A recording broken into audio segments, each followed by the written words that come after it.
Koala hastalar bazen balgamı çıkartmada çok zorlanırlar. Dolayısıyla balgamı çıkarmak için kuvvetli ve çok sık öksürmek zorunda kalırlar. Öksürük nöbetleri hastaları çok yorar, nefeslerini daraltır ve uykularına engel olabilir. Öksürüklerin çok arttığı ve yorucu olduğu dönemlerde, özellikle uykuya engel olduğu gecelerde öksürük kesici ilaçlar kullanılabilir.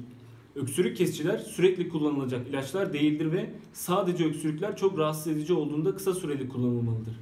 Unutmayınız ki günde içilecek 7-8 bardak su en iyi öksürük ilacı ve balgam sökücüdür.